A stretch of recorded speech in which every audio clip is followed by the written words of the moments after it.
ہم زندگی بھر سوکھے ہوئے تالاب پر بیٹھے ہوئے ہنس کی طرح تعلق نبھاتے نبھاتے مر جاتے ہیں۔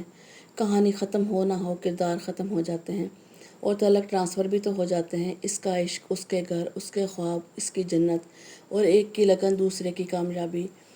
انسان جب تعلق بنانا چاہے تو کچھ نہ کچھ کر کے بنا ہی لیتا ہے اور پھر عمر اس تعلق کو پختہ کرنے میں گزار دیتا ہے۔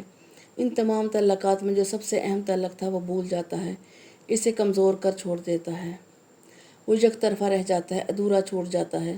ایسا تعلق جو اس کے وجود میں آنے سے پہلے شروع ہوا تھا۔ خدا بندے کو نہیں بھولتا، بندہ ہی خدا کو بھول جاتا ہے۔ کوئی وقت، کوئی گھڑی مخلوق سے بچا کر اپنے خالق سے بھی بات کرنی چاہیے۔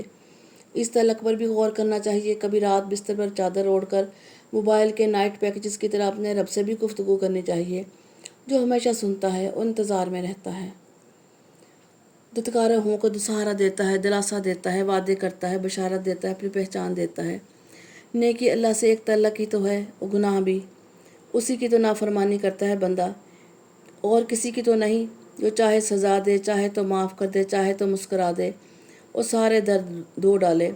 حق اس کا ہے جو حق ہے، آپ کیوں بولتے ہیں؟ بندے اور مالک کے بیچ گفتگو میں کمنٹری کرنے والا لا تعلق رہ جاتے ہیں۔ اس ستارے کی طرح جس کا کوئی مدار نہیں، اس لاؤڈ سپیکر کی طرح جس کی کوئی مسجد نہیں، اور اس دل کی طرح جس کا کوئی محبوب نہیں۔ یہ وہ تعلق ہے جس پر کام کرنا چاہیے۔ بندہ رب سے دور جائے ہی کیوں، رب کے آس پاس رہنا چاہیے، جانے کب کون سا کام لے لے۔ اور تعلق میں شکایت نہیں ہوتی۔ غیروں سے گلہ کرنا محبت کا شرک ہے۔ چلے کوئی دل گرفتہ اپنے رب سے مخلوق کا گلہ کرے تو کچھ سمجھ میں بھی آتا ہے، یہ غریب آدمی ہے، روئے بھی نہ تو کیا کرے۔ مگر مالک کا گلہ مخلوق سے بڑی کمظرفی کی بات ہے، اور لوگوں کو اپنی خود ساختہ بنائی گئی پالیسیوں میں تولنے سے پہلے یہ سوچ لینا چاہیے ہمارا اپنا تعلق کیسا ہے۔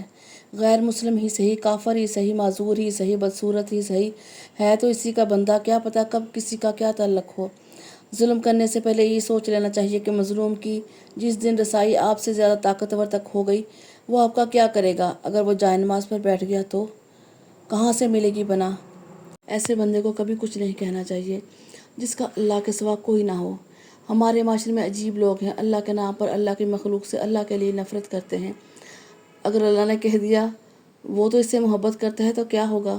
تعلقات کی اس پرفریب دنیا میں سے متعلق رہ کر اس سے تعلق کا دعویٰ تو وہ کرے جس کی آنکھوں کے حلقے اس کی بن بادل برسات کی گواہی دیں۔